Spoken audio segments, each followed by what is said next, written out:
Tripura forest ডিপার্টমেন্টের দিকে তোমরা যারা তাকিয়েছিলে, অবশেষে তোমাদের প্রতীক্ষার অবসান ঘটল। হ্যাঁ, ত্রিপুরা ফরেস্ট ডিপার্টমেন্টের পক্ষ থেকে দুইটি বিজ্ঞপ্তি জারি করা হয়েছে। একটি ফরেস্ট গার্ড এবং আরেকটি ফরেস্টারের জন্য। অর্থাৎ একটির জন্য তোমাদের যোগ্যতার প্রয়োজন হবে শুধুমাত্র মাধ্যমিক পাস এবং আরেকটির জন্য শুধুমাত্র 12 পাস। এখানে তোমরা যে বিজ্ঞপ্তিটা দেখতে পাচ্ছ, যে অ্যাডভার্টাইজমেন্টটা, সেটা হচ্ছে ফরেস্ট গার্ড গ্রুপ সি এর জন্য।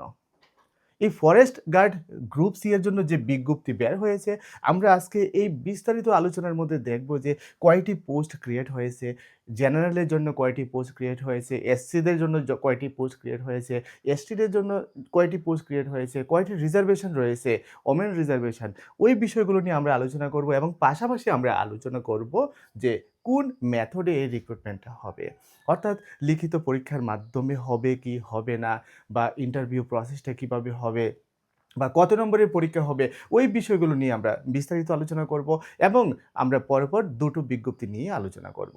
এখানে তোমরা যে বিজ্ঞপ্তিটা দেখতে পাচ্ছ, যেটা 167 অর্থাৎ 167টা পোস্টের জন্য এই বিজ্ঞপ্তিটা জারি করা হয়েছে। যেই পোস্টের নাম হচ্ছে ফরেস্ট গার্ড গ্রুপ সি, অর্থাৎ forest guard group C. Qualification কি লাগবে?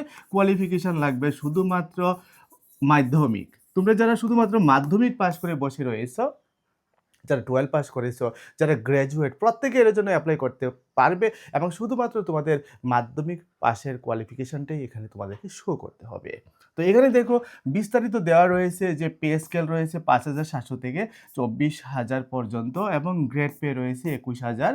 Level 6 Tripura state pay matrix 2018 per month ওই অনুসারে। এবং আমাদের গুরুত্বপূর্ণ বিষয়টা হচ্ছে যে ডিটেলড ভ্যাকেন্সি পজিশনস। এখানে তোমরা লক্ষ্য করো যে যারা ইউআর রয়েছে, ইউআর এর জন্য 80 পোস্ট রয়েছে, অর্থাৎ 80টি পোস্ট রয়েছে ইউআর এর জন্য, জেনারেলদের জন্য। তার মধ্য থেকে এক্স সার্ভিসম্যান যে ইউআর রয়েছে তাদের জন্য 2টি পোস্ট এখানে রয়েছে। এসসিদের জন্য রয়েছে এখানে 21 পোস্ট, এসটিদের জন্য রয়েছে 66। এখান থেকে এক্স সার্ভিসম্যানরা পাবে একটি পোস্ট এবং টোটাল 167 পোস্ট এখানে কিন্তু রয়েছে। এবার আমরা দেখব যে ডিস্ট্রিবিউশন অফ পোস্ট, অর্থাৎ এই পোস্টগুলোকে কিভাবে ডিস্ট্রিবিউশন করা হয়েছে, কিভাবে বন্টন করা হয়েছে, অর্থাৎ কোন ক্যাটাগরিতে কয়টা পোস্ট যাবে, ওই বিষয়টা আমরা এখন দেখে নেব। এখানে তোমরা লক্ষ্য করো, এখানে লেখা রয়েছে distribution of post reserve for 33% of women candidates. তোমরা জানো ওমেন রিজার্ভেশনের একটা ব্যাপার রয়েছে। তো এই ওমেন রিজার্ভেশনের ব্যাপারটা এখানে উল্লেখ করা হয়েছে। যারা জেনারেল রয়েছে তাদের জন্য 27 পোস্ট থাকবে কিন্তু এক্ষেত্রে রিজার্ভ, অর্থাৎ 167 পোস্টের মধ্য থেকে 27টা পোস্ট যারা জেনারেল ওমেন ক্যান্ডিডেট রয়েছে তাদের জন্য রিজার্ভ থাকবে। এসসিদের জন্য থাকবে 60টি পোস্ট রিজার্ভ, এসটিদের জন্য থাকবে 22টি, অর্থাৎ টোটাল 56টি রিজার্ভ পোস্ট রয়েছে ফর ওমেন ক্যান্ডিডেট। অর্থাৎ 33% রিজার্ভেশন রুলস মেনে এখানে 56টা পোস্ট সেই ওমেনদের জন্য রয়েছে। এবার খুব গুরুত্বপূর্ণ যে বিষয়টা সেটা হচ্ছে এডুকেশনাল কোয়ালিফিকেশান।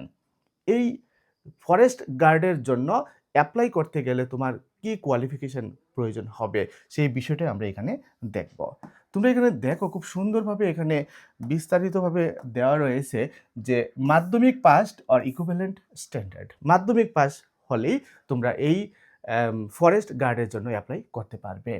এবং এখানে ডিজারেবলের মধ্যে রয়েছে knowledge in Bengali or Kokborok, অর্থাৎ বাংলা অথবা ককবরকের মধ্যে যে কোনো একটা ভাষায় যদি তোমার জ্ঞান থাকে তাহলেই তুমি এই পোস্টের জন্য অ্যাপ্লাই করতে পারবে।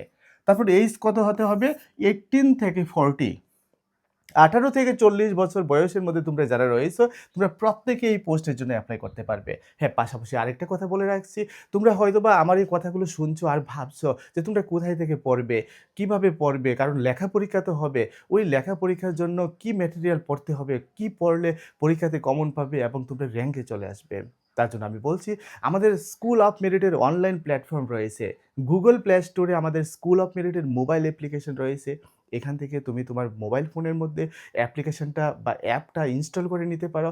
ইনস্টল করে নিলেই এই ফরেস্ট গার্ড, ফরেস্টারের যে পরীক্ষা হবে সেই সিলেবাস অনুসারে এখানে কমপ্লিট স্টাডি ম্যাটেরিয়াল দেওয়া রয়েছে।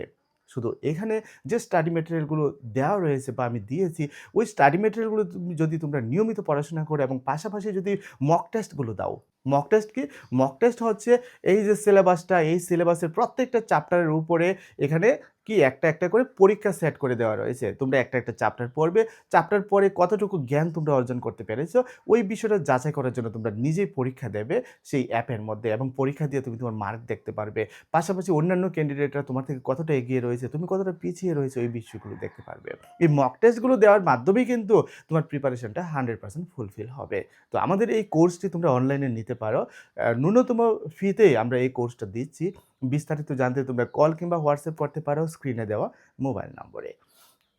তো যাই হোক, এখানে 18 থেকে 40 বছর বয়সে তোমরা যারা আছো 1 মে 2026 এই তারিখের মধ্যে তোমরা এই পোস্টের জন্য অ্যাপ্লাই করতে পারবে এবং এক্ষেত্রে কিন্তু 5 বছরের কি পাবে তোমরা? রিল্যাক্সেশন পাবে। কারা? যারা এসসি বা এসটি রয়েছে তাদের ক্ষেত্রে সেই বয়সটা কিন্তু 18 থেকে 40 মধ্যেই থাকবে না। 40 এর সাথে আরো 5 বছর বাড়িয়ে 45 বছর বয়স পর্যন্ত তারা অ্যাপ্লাই করতে পারবে। কারা? যারা এসসি রয়েছে, যারা এসটি রয়েছে। আর অ্যাপ্লাই করার জন্য অবশ্যই পিআরটিসি থাকতে হবে। অর্থাৎ তোমাকে ত্রিপুরার স্থায়ী বাসিন্দা হতে হবে। তাহলেই এই পোস্টের জন্য তুমি অ্যাপ্লাই করতে পারবে। Online portal will be open for submission of application from 1 মে 2026। অনেকের মনে প্রশ্ন জাগতে পারে যে কবে থেকে অ্যাপ্লিকেশন শুরু হবে? অনলাইনে তো তোমাকে ফর্ম ফিল আপ করতে হবে না? ফর্ম ফিল আপ কবে থেকে শুরু হবে? ফর্ম ফিল আপ শুরু হবে 1 মে 2026 থেকে, অর্থাৎ আর বেশি দিন বাকি নেই। মে মাসের 1 তারিখ থেকে তোমাদের অনলাইনে আবেদনপত্র নেওয়া শুরু হয়ে যাবে এবং সেটা চলবে 31 মে 2026, অর্থাৎ 2026 সালের 31 মে পর্যন্ত সেই অ্যাপ্লিকেশন চলবে। 1 মাস, টানা 1 মাস কিন্তু আবেদনপত্র গ্রহণ করা হবে অনলাইনে। এই সময়ের মধ্যে তোমরা যারা 18 থেকে 40 বছর বা এসসি এসটিদের মধ্যে যারা 45 বছর বয়সের মধ্যে আছো, তোমরা প্রত্যেকে কিন্তু অনলাইনে আবেদন করতে পারবে এবং অবশ্যই আবেদনটা করবে। কারণ এই ধরনের পরীক্ষার মাধ্যমে চাকরি হওয়া মানে পুরোটা হচ্ছে নিজের ভাগ্য পরীক্ষা করা। তো একবার তোমাদের ভাগ্যটা অবশ্যই যাচাই করে দেখতে হবে, পরীক্ষা করে দেখতে হবে যে তুমি কতটা ভাগ্যবান বা ভাগ্যবতী। এরপর চলো আমরা দেখে নিচ্ছি আর কি ক্রাইটেরিয়া দেওয়া রয়েছে। তো সিলেকশন প্রসেসের মধ্যে তোমরা লক্ষ্য করো, এখানে দেওয়া রয়েছে যে এটা হবে একটা direct recruitment through 85% written examination, অর্থাৎ লেখা পরীক্ষা হবে।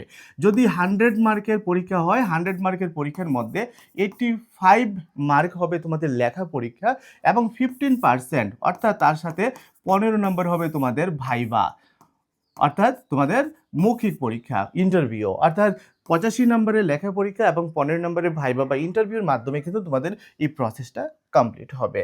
এবং তোমাদের যে ফিজিক্যাল স্ট্যান্ডার্ড, অর্থাৎ ফিজিক্যাল যে ফিটনেসের ব্যাপারটা, তো এখানে ফিজিক্যাল স্ট্যান্ডার্ডের মধ্যে তোমাদের কি দেওয়া রয়েছে? যেমন ফিজিক্যাল স্ট্যান্ডার্ডসের মধ্যে ফর মেল, জেনারেল এবং এসসি ক্যাটাগরি যারা রয়েছে মিনিমাম হাইট হতে হবে 163 সেন্টিমিটার। তোমরা মেজার করে দেখবে তোমরা এই 163 হাইটের মধ্যে তোমাদের উচ্চতা আছে কি না।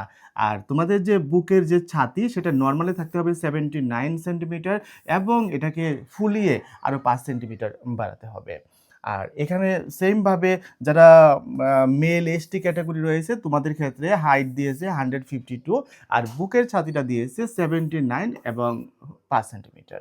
আর এক্ষেত্রে যারা তোমরা ফিমেল ক্যান্ডিডেট রয়েছে 150 দিয়েছে যারা মিনিমাম বা নর্মাল যে তোমাদের হাইটটা হবে, এবং তোমাদের যে চেস্টের অর্থাৎ ছাতিটা যেটা হবে সেটা না ফুলিয়ে হবে 74 এবং ফুলানোর পর আরও 5 সেন্টিমিটার এটা বাড়তে হবে। একই রকমভাবে এসটি ক্যাটাগরি যারা রয়েছে 145 দেওয়া হয়েছে তোমাদের নর্মাল হাইট এবং এক্ষেত্রে চেস্ট দেওয়া হয়েছে 74 এবং 5। তো এই হচ্ছে তোমাদের ফিজিক্যাল স্ট্যান্ডার্ড এবং আর কি ক্রাইটেরিয়া রয়েছে আমরা চলো দেখে নিচ্ছি, তাহলে বিষয়টা আরও ক্লিয়ার হয়ে যাবে। যে ফিজিক্যাল টেস্ট হবে, ফিজিক্যাল টেস্টটা কীরকমভাবে হবে? যে distance to be covered on foot in 4 hours, 4 ঘন্টা পায়ে হাঁটতে হবে।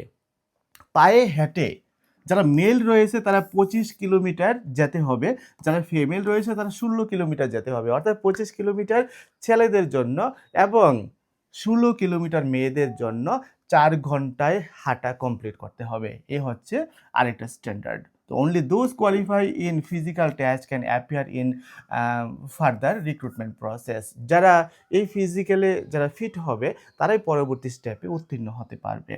আর মেডিকেল ফিটনেস যখন এই সব কিছু তোমাদের কমপ্লিট হয়ে যাবে তখন মেডিকেল চেক আপ করা হবে হেলথ ডিপার্টমেন্টের পক্ষ থেকে এবং সব কিছু ঠিকঠাক থাকলেই কিন্তু তুমি এই রিক্রুটমেন্টের জন্য তুমি সিলেকশন পেয়ে যাবে। আর কি দেওয়া রয়েছে, টার্মস অ্যান্ড কন্ডিশন আরও কিছু দেওয়া রয়েছে, এগুলো এতটা ইম্পর্টেন্ট নয়। তো এই হচ্ছে মোটামুটি তোমাদের ফরেস্ট গার্ডের জন্য যে নোটিফিকেশন বের হয়েছে, এবং সেই নোটিফিকেশন অনুসারে তোমরা কারা কারা এটার জন্য যোগ্য প্রার্থী, আমার এই আলোচনার উপর ভিত্তি করে আশা করি তোমরা বুঝতে পেরেছো, এবং সেইভাবেই কিন্তু তোমরা প্রত্যেকে প্রস্তুতি নেবে, ফর্ম ফিল আপ করবে, এবং পরীক্ষার জন্য তোমরা প্রিপারেশন নিতে থাকবে। আবারও বলছি, যদি তোমরা পরীক্ষার জন্য প্রস্তুতি নিতে চাও তাহলে আমাদের স্কুল অফ মেরিট অনলাইন প্ল্যাটফর্মে আসতে পারো। এখানে নিয়মিত তোমাদের কাছ থেকে পরীক্ষা নেওয়া হবে এবং তোমাদেরকে একটা প্রিপারেশন গাইড দেওয়া হবে। বিস্তারিত জানতে কল কিংবা হোয়াটসঅ্যাপ করতে পারো স্ক্রিনে দেওয়া মোবাইল নম্বরে। এবার আমরা এক পলক চলো দেখে নিয়েছি যে ফরেস্টারের জন্য, অর্থাৎ যারা 12 পাস তাদের জন্য কি কি ক্রাইটেরিয়া দেওয়া রয়েছে। এখানে তোমরা যে অ্যাডভার্টাইজমেন্টটা দেখতে পাচ্ছ, এটা হচ্ছে তোমাদের ফরেস্টারের জন্য, অর্থাৎ 104টা পোস্ট ক্রিয়েট করা হয়েছে ফরেস্টারের জন্য। এবং এই ক্ষেত্রে যে কোয়ালিফিকেশনটা লাগবে আমি আগে থেকে বলে রাখছি, তোমরা যারা 12 পাস বা তার উপরে যারা রয়েছে তোমরা কিন্তু এটার জন্য অ্যাপ্লাই করতে পারবে। এবং এই ক্ষেত্রে ইউআর যারা রয়েছে, যারা জেনারেল রয়েছে তাদের জন্য 39 পোস্ট রয়েছে, এসসিদের জন্য রয়েছে 21 পোস্ট, এসটিদের জন্য রয়েছে 44, এবং টোটাল 104 নাম্বার অফ পোস্ট এক্ষেত্রে কিন্তু ক্রিয়েট করা হয়েছে ফরেস্টারের জন্য। আর ওমেন রিজার্ভেশনটা একই রকমভাবে ইউআর যারা রয়েছে তাদের জন্য 13টা থাকবে, এসসিদের জন্য থাকবে 7টা, এসটিদের জন্য থাকবে 15টা, এবং টোটাল 35টা থাকবে ওমেন রিজার্ভেশনে এক্ষেত্রে রিজার্ভ পোস্ট। আর কি কি থাকছে আমরা চলো দেখে নিচ্ছি। এডুকেশনাল কোয়ালিফিকেশনটা, এডুকেশনাল কোয়ালিফিকেশন এখানে তোমরা লক্ষ্য করো যে higher secondary +2 stage pass or equivalent. আগেই বলেছিলাম আমি, তোমরা যারা উচ্চ মাধ্যমিক যারা পাস রয়েছে বা তার উপরে যারা রয়েছে তোমরা প্রত্যেকে এটার জন্য অ্যাপ্লাই করতে পারবে।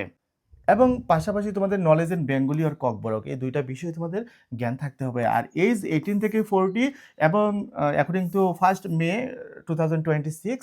আর 5 বছর তোমরা রিল্যাক্সেশন পাবে তোমরা যারা এসসি বা এসটি রয়েছে, অর্থাৎ 45 পর্যন্ত তোমাদের হয়ে যাবে। আর এটা অ্যাপ্লাই করার জন্য তোমাদেরকে অবশ্যই ত্রিপুরার পার্মানেন্ট রেসিডেন্ট হতে হবে, অর্থাৎ পিআরটিসি তোমাদের অবশ্যই প্রত্যেকে থাকতে হবে।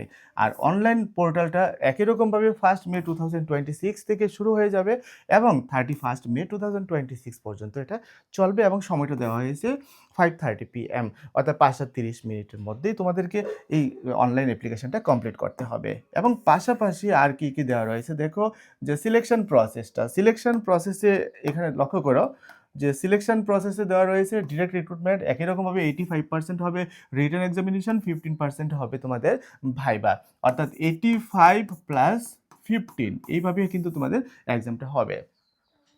এবং এখানে পাশাপাশি ফিজিক্যাল স্ট্যান্ডার্ডে বলা হয়েছে ফর মেল ক্যান্ডিডেট যারা রয়েছে, জেনারেল এবং এসসি যারা, তাদের 163 সেন্টিমিটার হাইট থাকতে হবে, এবং চেস্ট নর্মাল পজিশনে থাকবে 79, এবং ফুলানো অবস্থায় থাকবে আরও 05, অর্থাৎ 5 সেন্টিমিটার। তো আর মেল যারা এসটি ক্যাটাগরি যারা রয়েছে তাদের 152 হবে তাদের নর্মাল হাইট, আর চেস্ট থাকবে 79 এবং 05। আর যারা ফিমেল ক্যান্ডিডেট ইউআর এবং এসসি তাদের 150 থাকবে নর্মাল হাইট, এবং এই ক্ষেত্রে তোমাদের চেস্ট থাকবে 74 আর 05। আর যারা ফিমেল ক্যান্ডিডেট 145 থাকবে নর্মাল হাইট, এবং তোমাদের চেস্ট থাকবে 74 আর 05। এই হচ্ছে তোমাদের ফিজিক্যাল স্ট্যান্ডার্ড। এবং পাশাপাশি ফিজিক্যাল টেস্ট হবে তোমাদের একই রকমভাবে যেটা আমরা ফরেস্ট গার্ডে লক্ষ্য করেছিলাম, যে 4 ঘন্টা পথ কিন্তু তোমাদেরকে হাঁটতে হবে।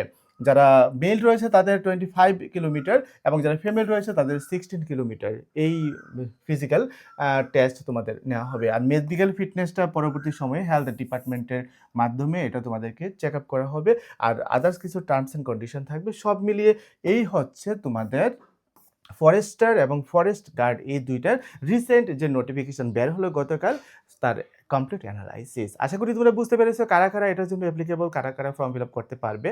তোমরা প্রত্যেককেই তোমাদের ভাগ্যটা শেষবারের মতো হলেও আরেকবার যাচাই করে নেবে, আর অবশ্যই এটার জন্য প্রস্তুতি নেবে। আগামী 3-4 মাস বা 5 মাসের মধ্যে তোমাদের কিন্তু এই পরীক্ষাটা হয়ে যাবে। তার জন্য এখন থেকে তোমাদের প্রস্তুতি নিতে হবে, আর প্রস্তুতি নেওয়ার জন্য 100% গাইড পাবে আমাদের স্কুল অফ মেরিটের অনলাইন প্ল্যাটফর্মে। আবার বলছি, আমাদের এখানে প্রিন্ট নোটস যদি তুমি নিতে চাও সেটাও আছে, এবং পাশাপাশি যদি তুমি মনে করো যে আমাদের মোবাইল ফোনের মাধ্যমে প্রিপারেশনটা নেব স্বল্প মূল্যে, তাহলে গুগল প্লে স্টোর থেকে আমাদের স্কুল অফ মেরিটের মোবাইল অ্যাপটা ইনস্টল করে আজকে থেকেই তোমরা তোমাদের প্রিপারেশন শুরু করতে পারো। তার জন্য স্ক্রিনে দেওয়া মোবাইল নম্বরে যোগাযোগ করতে পারো।